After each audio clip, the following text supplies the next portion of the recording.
Massive black clouds loomed over the city, their might palpable. Thunder rumbled as a terrible storm approached. On a dusty winding road, a woman limped heavily on her left leg, drenched in sweat and walking sluggishly. She appeared to be about 25, dressed impoverished, a long, time-faded sundress and shabby old sandals. Her long blonde hair, unwashed for ages, hung in a dishevelled braid. Yet, despite her unkempt appearance and lack of makeup, it was clear that she had been a striking beauty. The woman's name was Emily, and she wasn't heading to work or to visit someone. She was going to the river with a desperate desire to stop her worth-for-nothing existence. Exhausted and devastated by troubles and hardships, she had no tears left, only a fanatical determination to stop what she saw as a shameful, miserable existence and fly away to heaven. Emily had compelling reasons for contemplating such a drastic act. Her troubles began in childhood as an orphan. Abandoned and freezing like an unwanted kitten in an alley, she was rescued by a kind-hearted janitor who took her to the police. From there she went to an orphanage. Emily knew nothing of her parents, even her name. Emily knew nothing of her parents. Even her name, Emily Smith, was given to her by orphanage staff. Life in the orphanage was far from easy, and the girl endured much. Constant hunger, attacks from aggressive boys, bullying and humiliation from callous staff, and an overwhelming feeling of being unwanted. Emily dreamed that parents would come for her, as they did for other children, to take her into their family. Adoptive parents often visited the orphanage, and other children took advantage of this, desperately wanting to leave those walls. Girls would gaze intently into adults' eyes, sometimes crying or throwing themselves into their arms. This strategy often worked, but Emily couldn't bring herself to do it. Instead, she withdrew, becoming invisible, and went unnoticed. Despite these challenges, Emily excelled in her studies, particularly in mathematics. She could easily multiply large numbers in her head and solve complex equations. Her teachers praised her and encouraged her to pursue university education. Emily shared this dream, but as an orphan, her chances of securing a spot in a university, let alone a scholarship, seemed slim. After graduation, the orphanage was legally obligated to provide housing, but options were limited. All desirable places in the city had long been allocated to those more assertive, leaving only village houses available. With no alternatives, Emily had to accept. She became the owner of a dilapidated house in the near village under a social rent agreement, though the paperwork was unclear. Upon arriving in the village, Emily could hardly believe her eyes, even double-checking the address. Before her stood a time-worn, long-neglected house. Overwhelmed, she sat on the withered porch with her belongings, covered her face, and wept, oblivious to her surroundings. The next 2 days in this shack passed in a haze, broken only by a late evening call from the college admissions committee. By sheer luck, a couple of applicants had failed their exams, and Emily miraculously made it into the rankings, securing a spot at a prestigious college in her capital. Her joy knew no bounds. It seemed her life would finally improve, especially since she was allocated a room in the dormitory. Emily threw herself into her studies with passion, absorbing every word from her professors and never missing a lecture. She spent her evenings in the library, poring over additional books. Years of studying flew by imperceptibly. Emily was held up as an example to all, an exemplary student. However, her roommates often laughed at her behind her back, viewing her as nerdy and boring. Then one day, Cora invited Emily to her birthday party. "Well, enough with the textbooks, or all your youth will pass by. Tomorrow We're going with the company out of town to the countryside. You're invited too, Emily. At least you'll have some fun. By the way, the boys will not be simple. Lance, son of businessman Hodgins, and Ben, son of the head of our department, and Carl from the family of the deputy. This is not our snotty classmates, who only know how to stare at the girls and drool, and themselves afraid to approach. Emily hesitated, but she couldn't refuse her friend and agreed. It was her birthday, after all. Besides, she was really tired, and she wanted to distract herself at least a little. It was there, on vacation, that Emily met the love of her life. Everyone was having fun and swimming, but Lance couldn't take his eyes off her, burning her with his gaze. He made beautiful compliments, swam to the other shore for lilies, and gave them not to the birthday girl, but to Emily. He was crazy about the young, long-legged beauty in a turquoise swimsuit. Emily also really liked this athletic, lean, handsome guy. Between them, a stormy and passionate romance blossomed almost immediately. The couple kissed passionately and couldn't tear themselves away from each other for a second. These kisses left the girl dizzy, her heart racing. Lance tried to go further, being already skilled in matters of seduction, having been with more than one girl before Emily. But no matter how much he insisted on intimacy, Emily remained adamant. She was terribly afraid that Lance would be her first, and she didn't know how to behave. The girls encouraged her. "That's right, Emily. Let him get married first. Otherwise, we know such guys. He'll fool around and disappear, like the wind in the field. But if you marry Lance, you'll win the lottery. You won't need anything. So keep your defences up to the last." Emily gave her fiancé a tough ultimatum. Intimacy only after the wedding. Soon after graduation, she received her coveted diploma and was easily accepted for an accountant position at a well-known company. Her salary was decent from the start, and Emily began scrupulously saving money for a critical acquisition, her own living space. She approached her duties conscientiously, sometimes staying late if work wasn't finished. Employees were amazed at how this girl could recalculate multi-digit figures without a calculator and process a lot of documentation in a day. The wedding was held soon after. The groom could no longer wait. He was trembling at the thought of the first wedding night. Although his parents weren't thrilled with the orphan daughter-in-law, who had no property and only a residence permit in some remote village. The mother was indignant and tried to even dissuade her son from this rash act. "Lance, my son, what did you find in this Emily? Yes, she's young and pretty, but that's all. She has no family, no home, nothing. How many girls like her are there in the world? You should be smarter. Think ahead. Your father and I wish we could merge our business with another company. Think about it. Look at the girls from our circle who have rich fathers." But the guy was adamant. He was seized by a thirst for possessing Emily. She had turned his head. Besides, he didn't take marriage too seriously. If anything, one can always divorce. It's nothing. At first, everything was fine. Honeymoon, hot and passionate nights, declarations of love.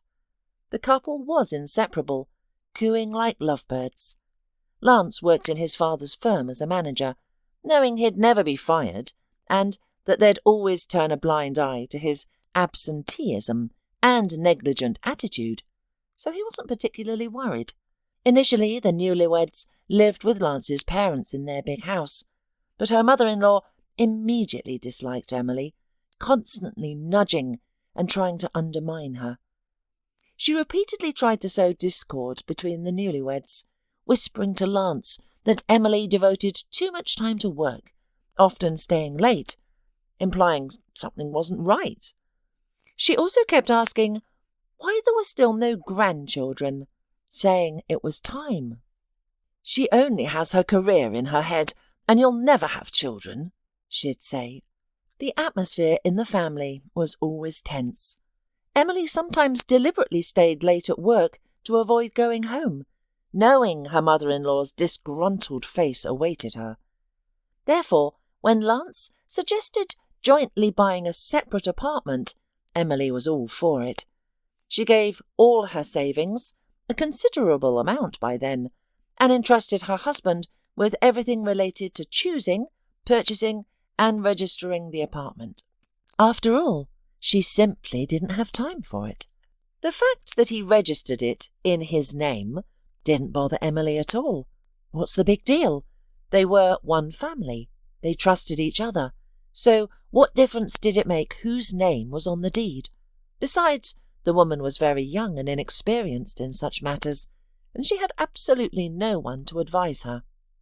If she had known then what her carelessness would lead to later, she would have thought 100 times.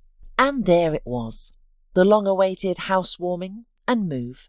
Emily dreamed that now at last they would live peacefully and happily, without the admonitions of her harmful mother-in-law. She began enthusiastically equipping the new family nest, choosing curtains and dishes herself, rejoicing at each acquisition. But it was not to be. Lance, having escaped parental control, let himself go in all sorts of ways. He was fed up with the boring and monotonous family life with Emily and wanted excitement again. He considered his wife a terrible bore. She had everything on a schedule, and youth was passing.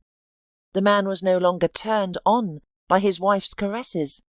He was bored with everything.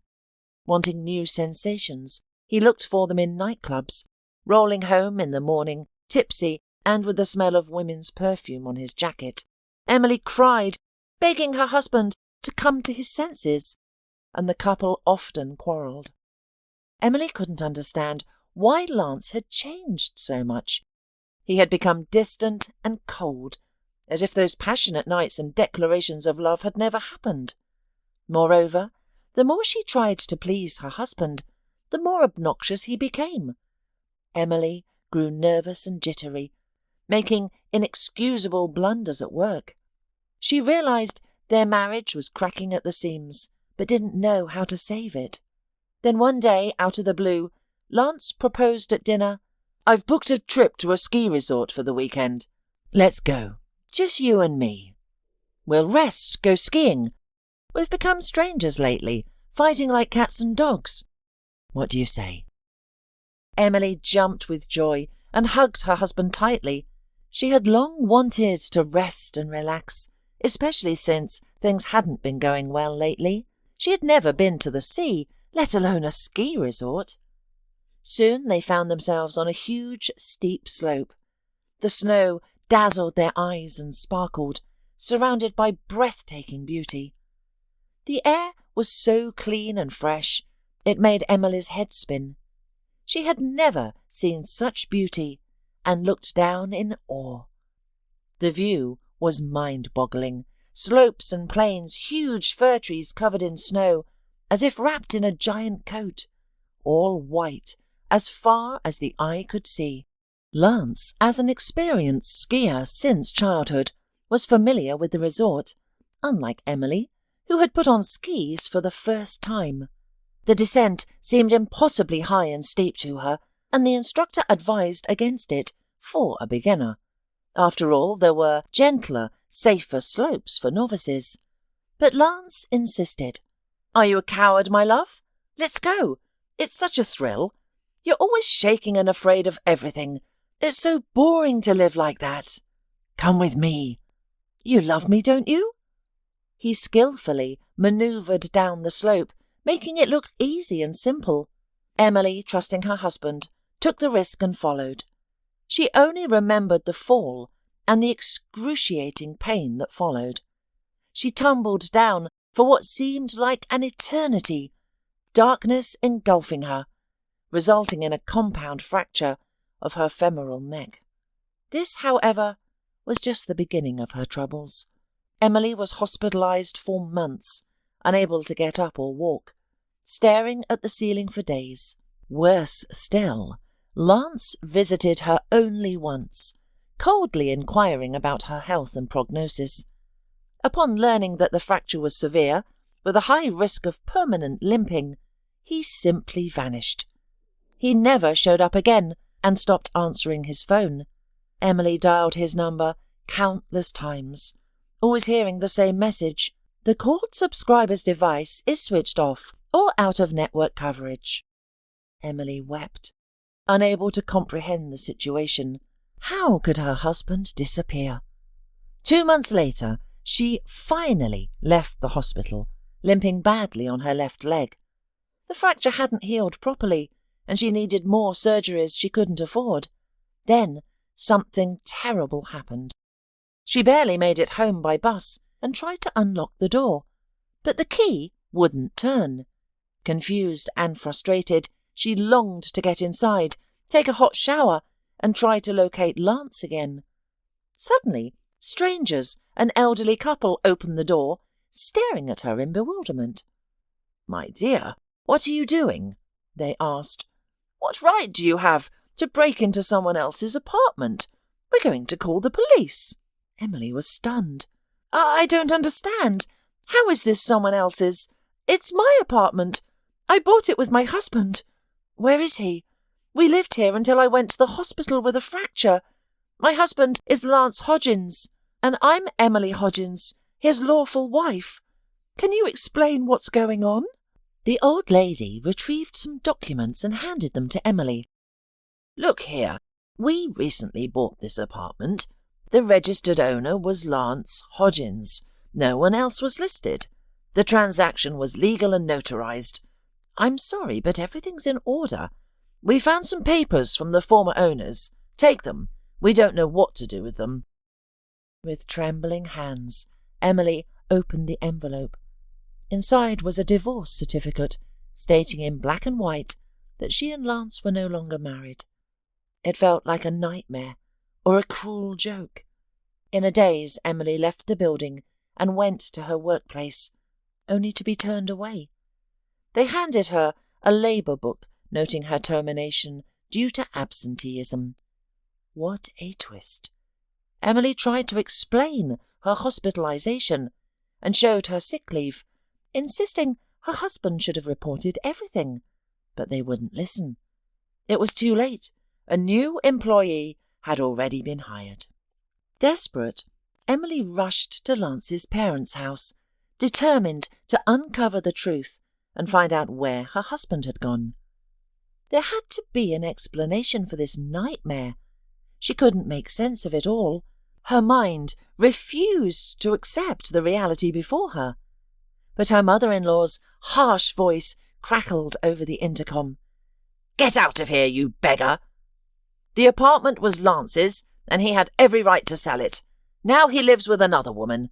She, unlike you, has status and a rich dowry. I hope they marry soon. What did you expect?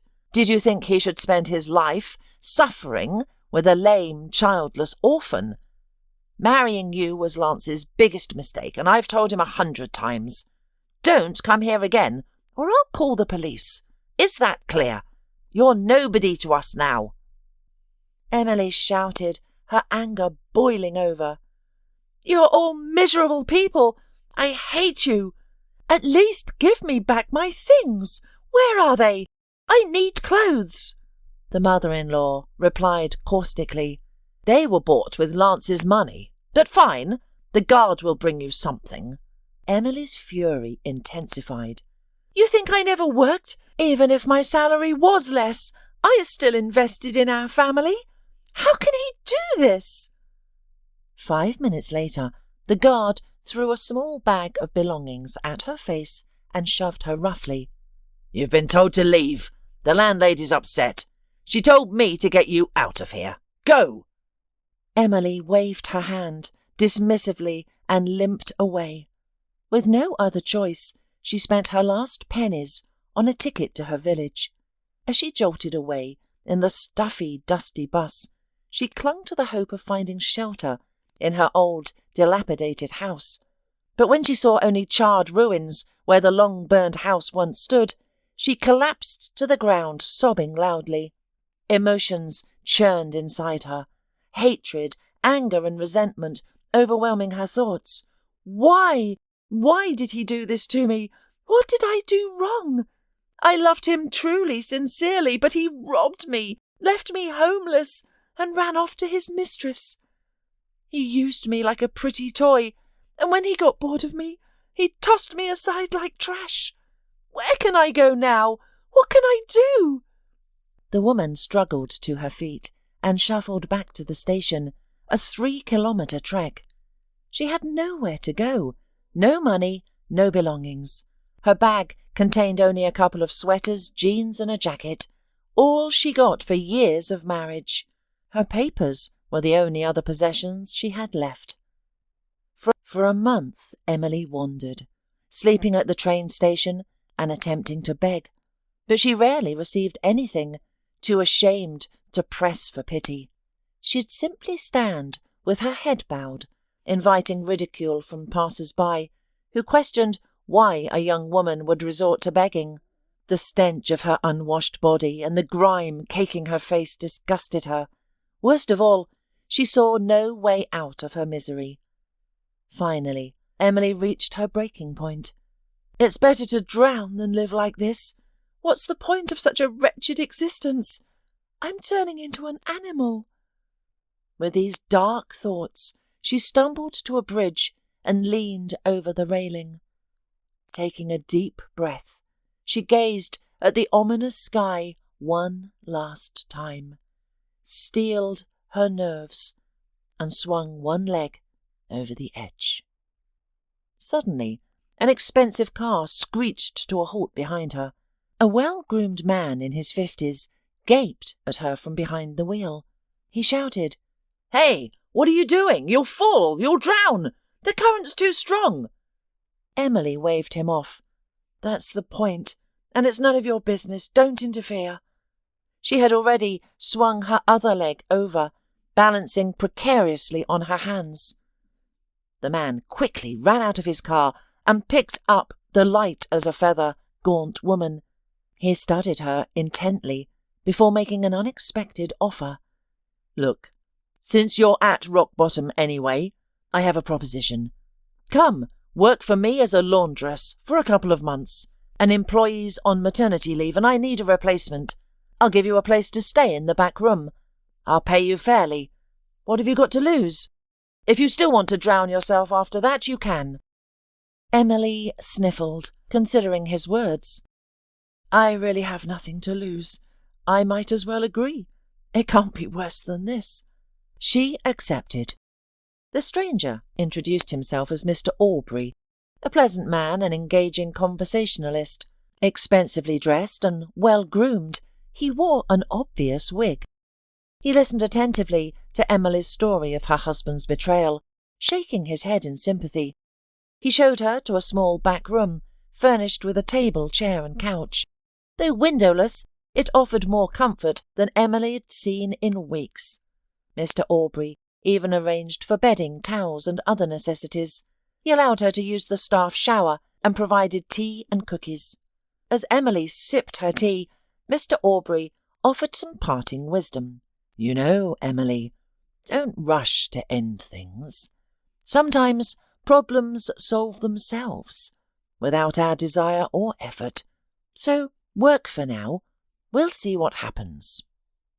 The woman was immensely grateful to Mr. Aubrey for his kindness and understanding. That evening she stood under the shower for an hour, washing off all the dirt.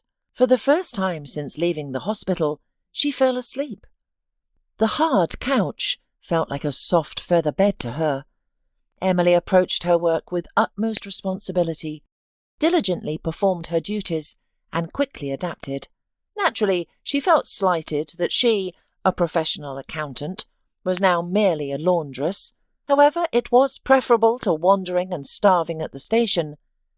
The staff quietly chuckled at the lame beggar living in the back room, but they didn't openly insult her. They still pitied her. It was a sin to mock a person with a disability. One day, a respectable man came to the laundry. He was expensively and tastefully dressed, drove a luxurious car, but there was something unsettling with his eyes.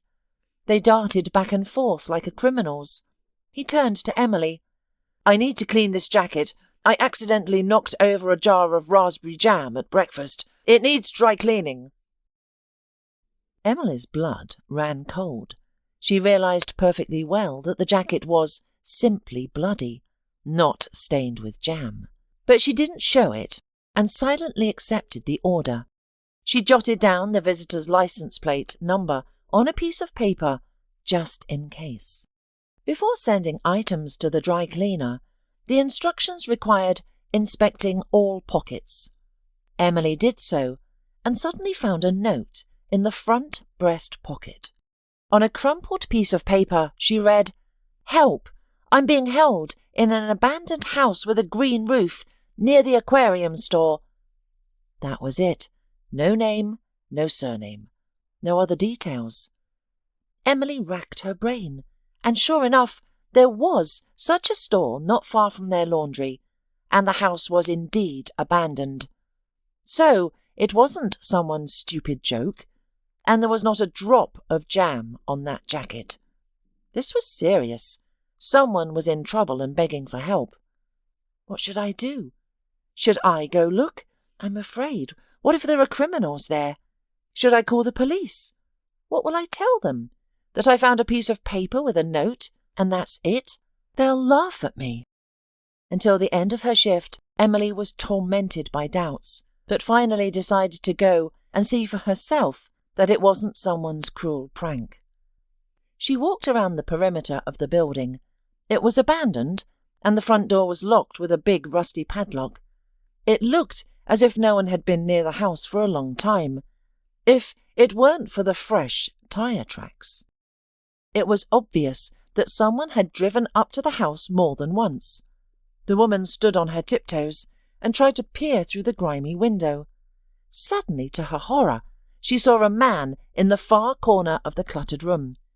He was sitting on the floor, with his head on his chest, and seemed to show no signs of life at all. Emily was horrified. Am I too late? Oh, Lord, what should I do now? She began to knock quietly at the window, trying to attract the man's attention, then louder and louder. To her relief and joy, he heard the knocking, opened his eyes, and tried to get closer to the window, moving with all his might. The man was badly beaten, barely clinging to life, with purple bruises caked on his arms and head, fresh abrasions all over. His face was so swollen that it looked more like a frightful mask. He slowly gestured and whispered, trying to explain everything to Emily. She understood.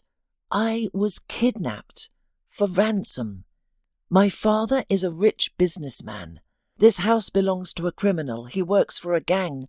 So greedy he even took my bloody jacket. Save me!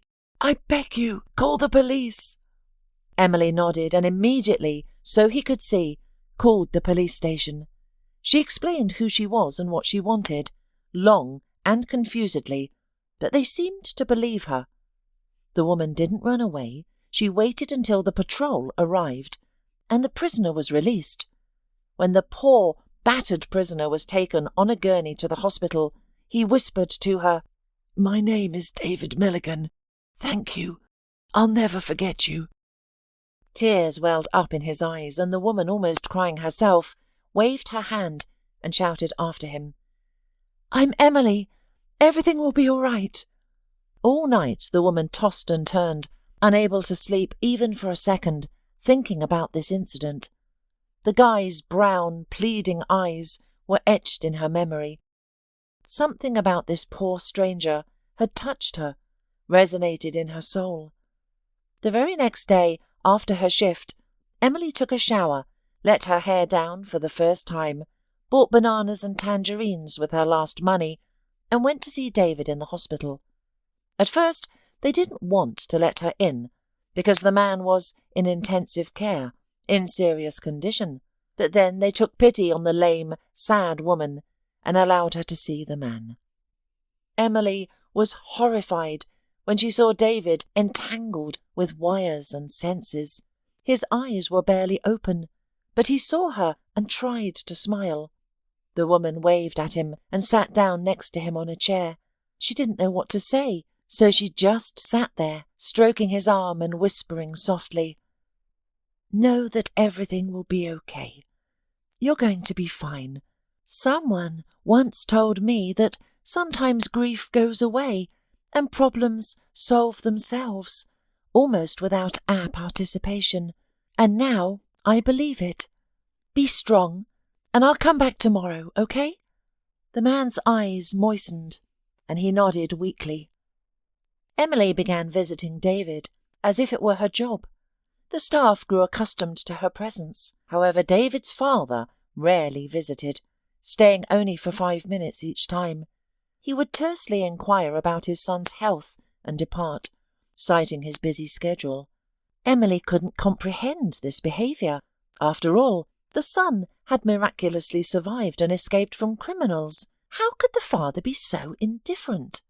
When David was moved to a regular ward, he decided to have an honest conversation with Emily.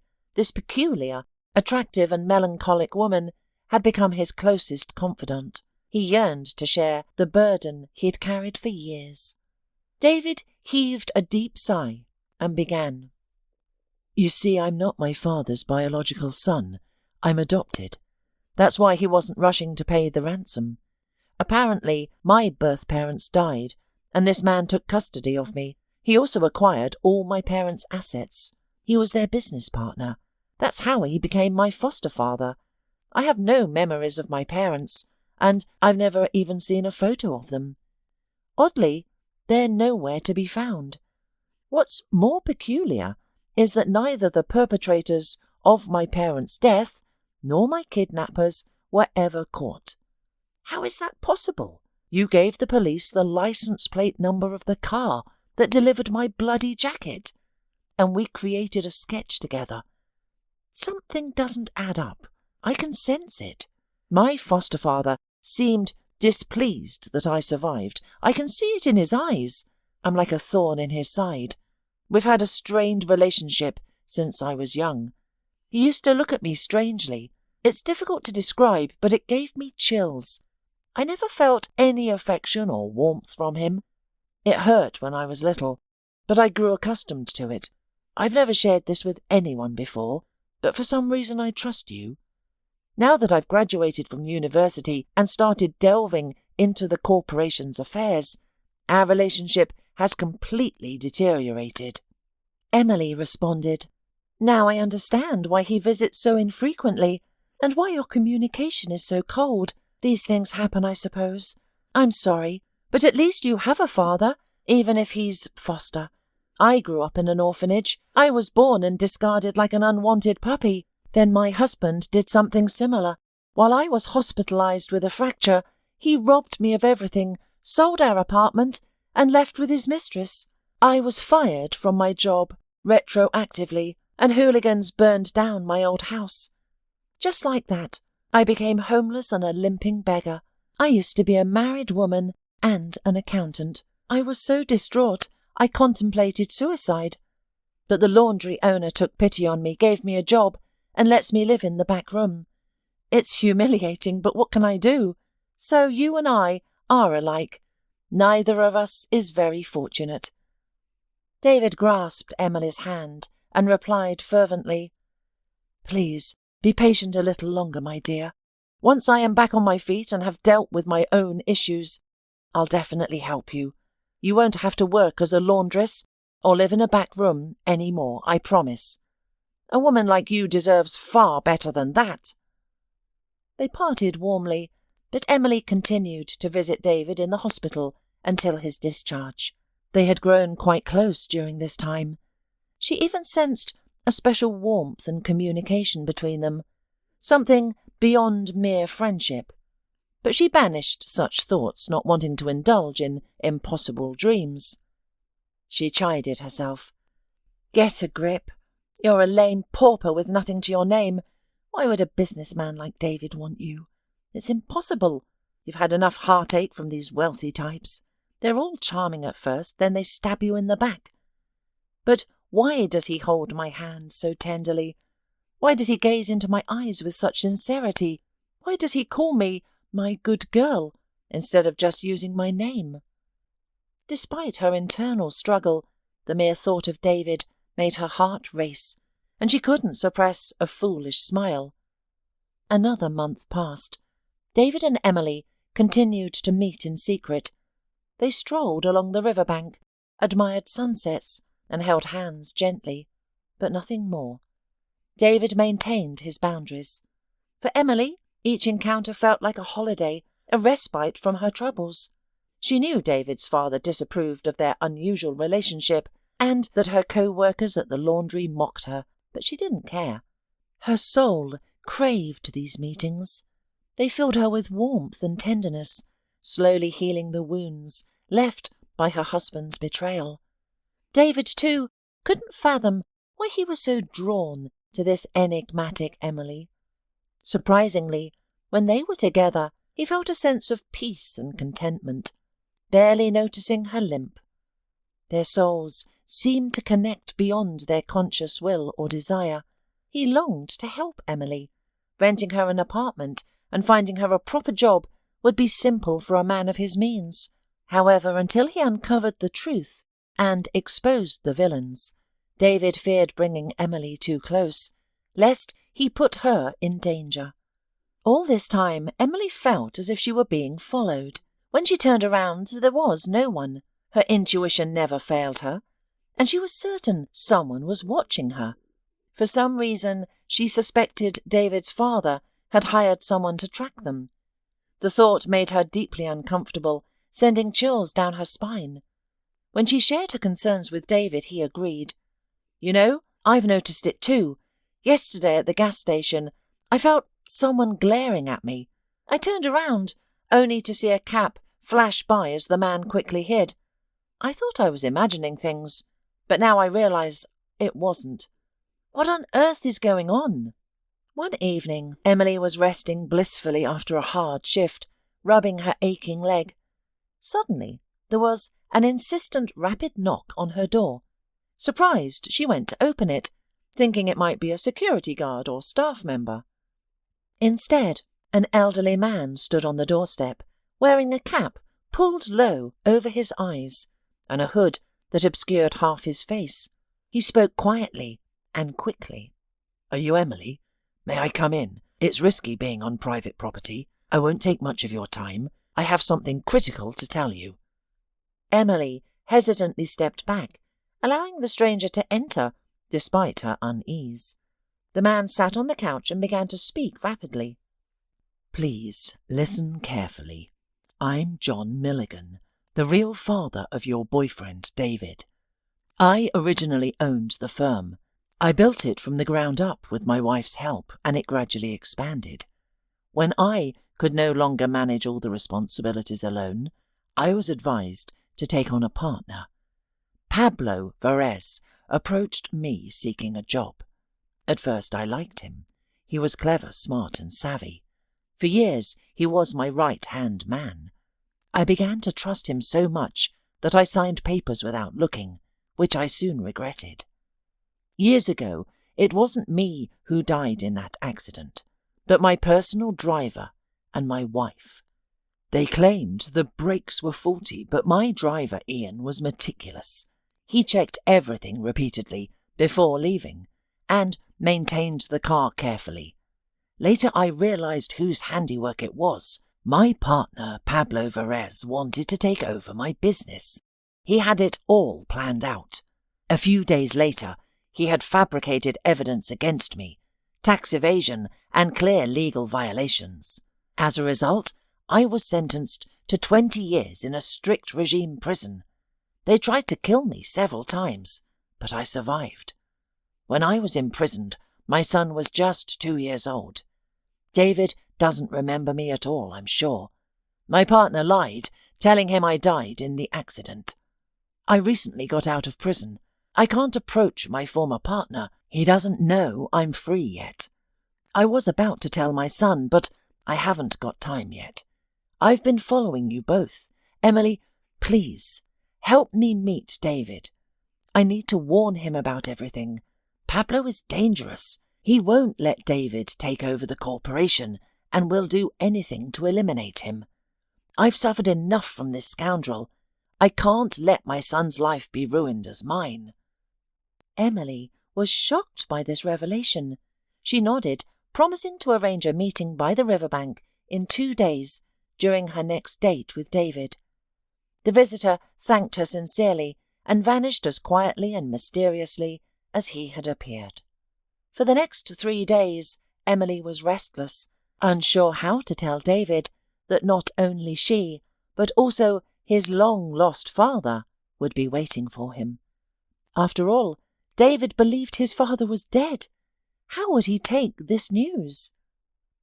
On the day of the meeting, David stood fidgeting, holding a bouquet of delicate daisies. Emily adored them, and always brightened when he gave them to her. Where is she? Is she late? Has something happened? He worried. He missed Emily terribly and longed to see her. At last a familiar figure appeared in the distance. Her loose curls fluttered in the wind, her cheeks were flushed, and her eyes sparkled. Even her limp couldn't detract from her beauty. David gazed at her in admiration. They greeted each other with a friendly kiss on the cheek, and Emily said excitedly, "David, today we have a challenging date ahead. There's a man who really wants to talk to you. He's the one who's been following us lately, but for a reason. Don't worry, but your birth father is alive. He didn't die in that accident. Your foster father set it all up. Well, your dad will explain everything himself. Shall we go?" David was dumbfounded. He stood there frozen, unsure if this could be true. He had believed his father was dead his entire life, and now he had suddenly come back to life. John Milligan emerged from the bushes, approaching David timidly. He looked into his son's eyes with sincere warmth and said, "Hello, my son. We've finally met. May I give you a hug? I've dreamed of this for so many years. You were only 2 when I was imprisoned. I still remember you as a cheeky, rosy-cheeked little boy, and now look at you, a real man." David stared at him intently and realized it was true. He resembled this man greatly, the same eyebrows, the same look, the way of throwing back his head. There could be no doubt. John's life had clearly taken its toll, but the resemblance was undeniable. When they embraced, David felt a warmth inside he had probably never experienced before, the very warmth he had missed throughout his childhood. He brushed away a tear and began to ask, "How glad I am, Dad, that you're found, that you're alive. But how did this happen? Pablo told me since childhood that both you and Mum died in the accident. I didn't even have any pictures of you. If you survived, why are you looking for me now? Where have you been all this time? I don't understand. So much time wasted. We could have been in touch." John grinned sadly and sat down on the riverbank. "That day, everything went wrong. My wife and I had to go on an urgent business trip, and I was supposed to be in that car, but fate intervened. I got a call and had to stay home late. That's why I put the driver behind the wheel. When I learned about the tragedy, I immediately sensed something was amiss. I went to Pablo because I trusted him unconditionally, and he threw me in jail for 20 years. He had fabricated a case against me, preparing it for a long time. Just like that, my closest friend and partner stabbed me in the back. That's how I ended up behind bars. They tried to get me there more than once. See this scar? I survived by a miracle. I've recently been released from prison. I've been following you and Emily. I'm sorry, I don't want anything from you, son.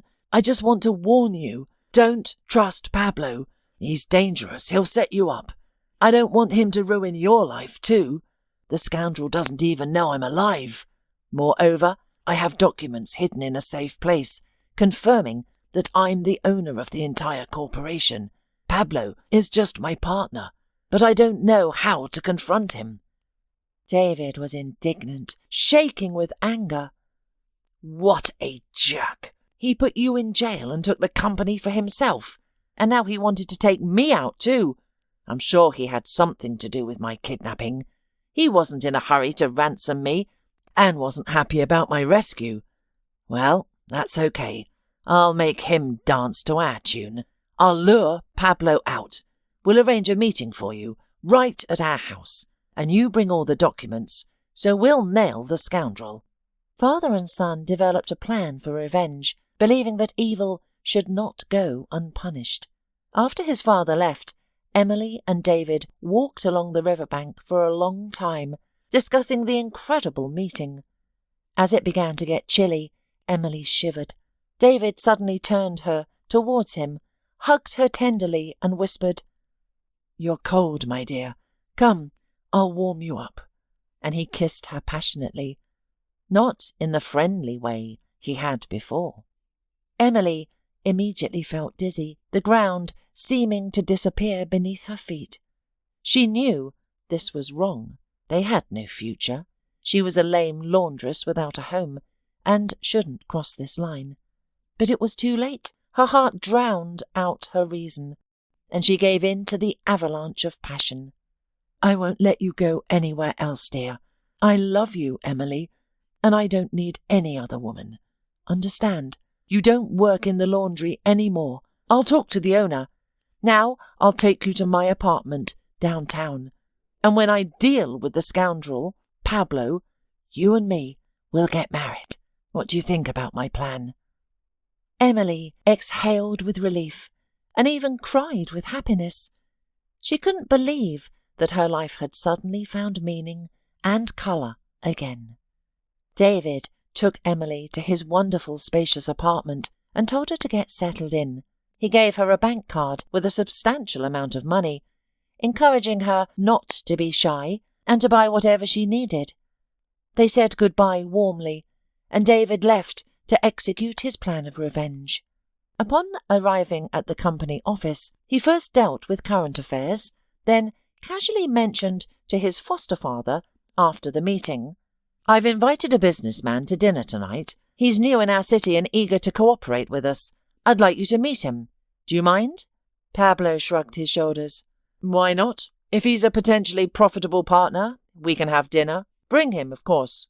As evening fell, David was trembling inside, but maintained a calm exterior. The cook prepared a sumptuous table. Pablo, dressed in a pinpoint suit, awaited his guests. At last the doorbell rang, and John entered the living room. Though he had aged and his hair had greyed, he still looked quite distinguished. David had ensured his appearance was impeccable, dressed to the highest standards, and carrying a solid leather briefcase. Pablo was stunned into silence. The former companions stared intently into each other's eyes, like duelists, without blinking. John spoke first. "Well, hello, Judas. How are you living on my money? I see you're doing well. Didn't expect me to survive, did you? Surprise successful, then. You sent thugs to prison twice to finish me off.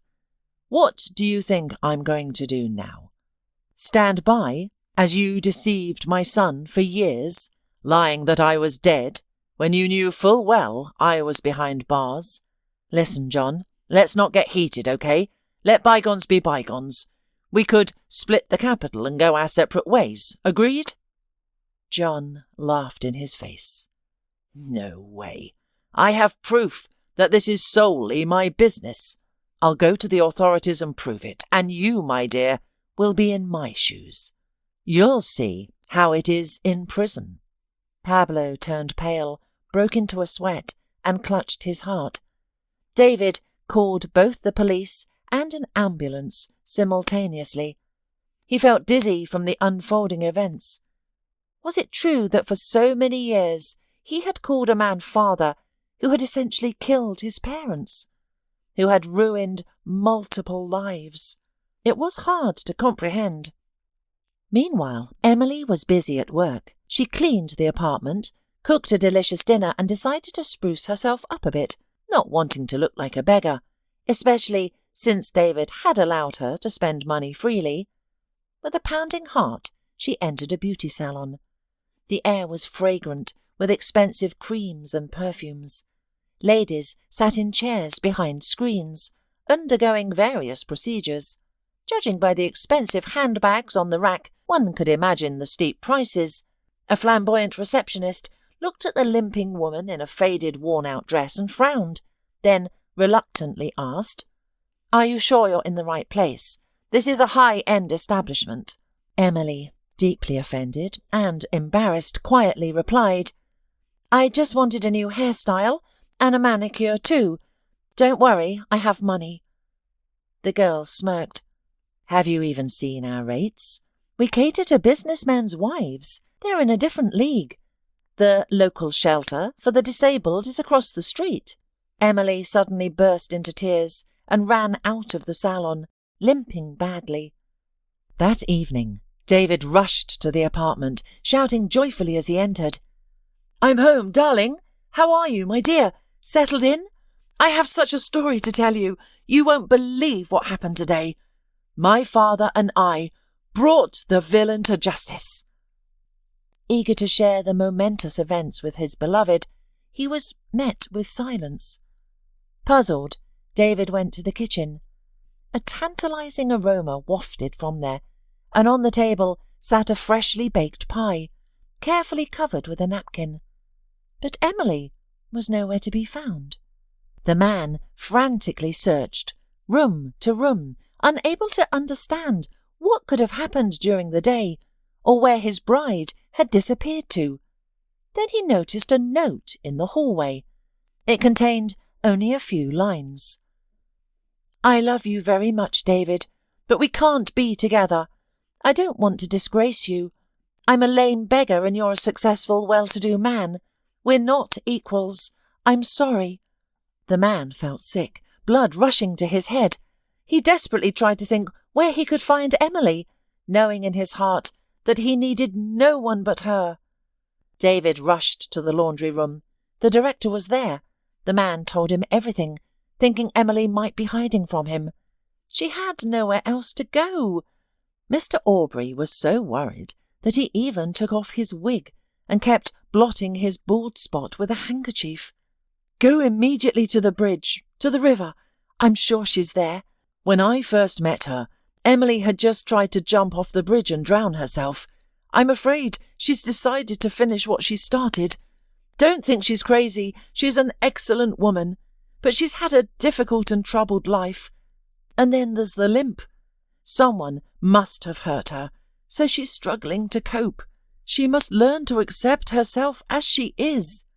David didn't listen and rushed to the specified place. He ran as fast as he could, afraid of being late. Indeed, he saw Emily from afar.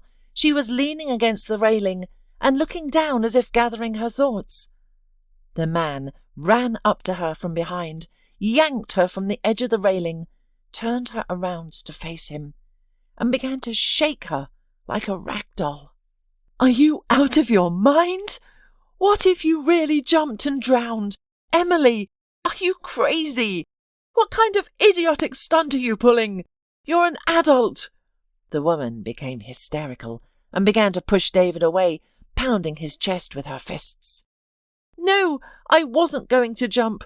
I just thought over my life and what to do next. Why do you need me? Everyone will mock and pity you for being with a cripple. I went to the salon today. I just wanted to get a new haircut and manicure. They told me that lame beggars like me don't belong there and simply pointed at the door.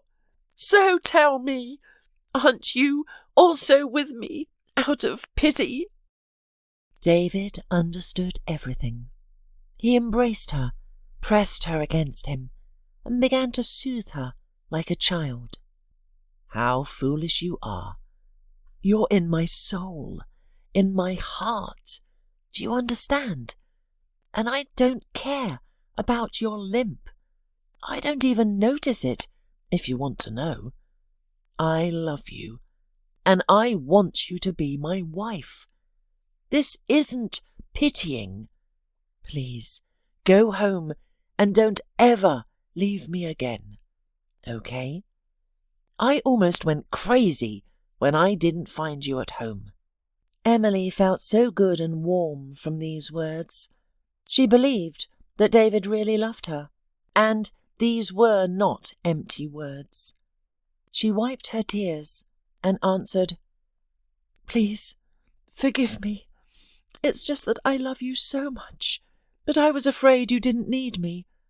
I promise I'll learn to live with it and not react to the ridicule.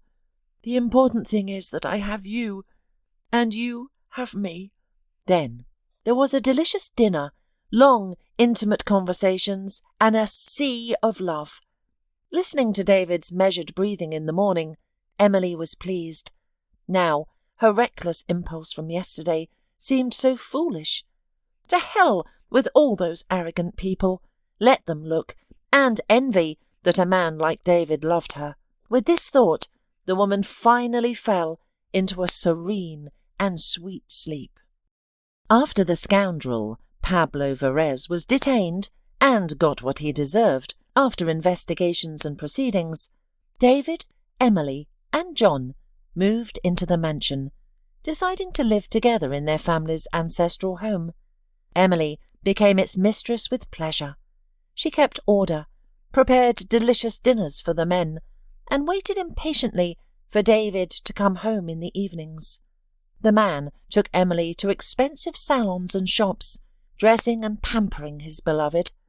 Now the staff didn't snub her, but looked ingratiatingly into her eyes and tried to please her. Emily was transformed. She was unrecognizable, beautiful, well-groomed hair, flowing like a waterfall on her shoulders, stylish clothes, and delicate manicure. Salon care did its job. The woman looked simply gorgeous. Massage sessions helped her develop her ligaments, and she began to limp much less. And soon, to everyone's joy, Emily realized she was pregnant. She couldn't believe it, having thought she was childless for so long. John also changed a lot. He was no longer a shabby ex-convict, but again became a business-like and active man. He plunged into his element with redoubled zeal, spending days and nights at the company, trying to make up for all he had missed for so many years. He and his son were very close, literally on the same wavelength, and now they talked and consulted each other a lot. David said the word "Dad" with such trepidation every time, because now it had an entirely different meaning. Since childhood, the man had lacked paternal support, praise, and approval. In light of Emily's pregnancy, the couple decided not to delay the wedding, and it was wonderful. David didn't like excessive fuss around his person, so he invited only the closest and most loyal friends and employees to the celebration. From the bride's side, there was only one invitee, Mr. Aubrey, with his family. The woman was immensely grateful to him for saving her from imminent death, giving her shelter and work. After all, he was the only one who gave her a helping hand in a difficult moment. The man was also sincerely happy for Emily and wished the newlyweds the best. Amidst the party, Emily approached him and said, "You were right. Sometimes everything in life works itself out. You just have to keep your chin up, not despair, and wait." Emily's pregnancy was surprisingly easy, and in a due time, a charming little girl named Sophia was born. David adored his little daughter, as she was his spitting image, except for her eyes, huge and grey like Emily's. One ordinary weekend, the entire family took a leisurely stroll in the park. The weather was beautiful, with everything blooming and fragrant, and the first green leaves appearing on the trees. The couple walked peacefully, chatting intimately. David proudly pushed the stroller with his daughter. Suddenly, Sophia whimpered and began to squirm. Emily immediately took her daughter in her arms, and she and her husband sat on a bench, cooing and babbling with the baby. The scene was heartwarming.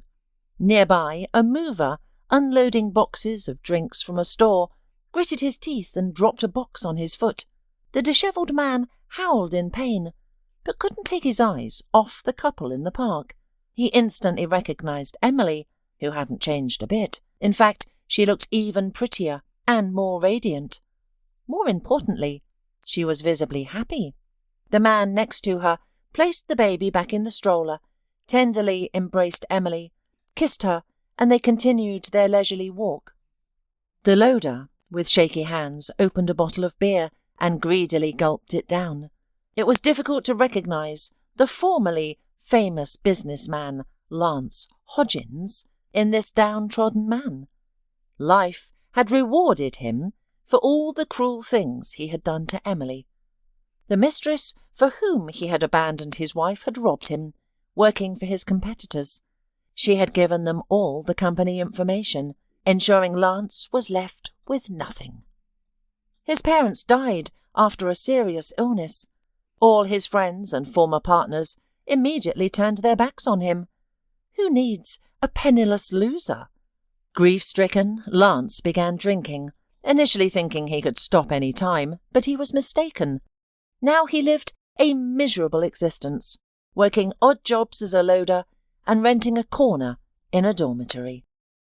When Lance saw Emily, so beautiful and happy, with a baby in her arms, his world turned upside down.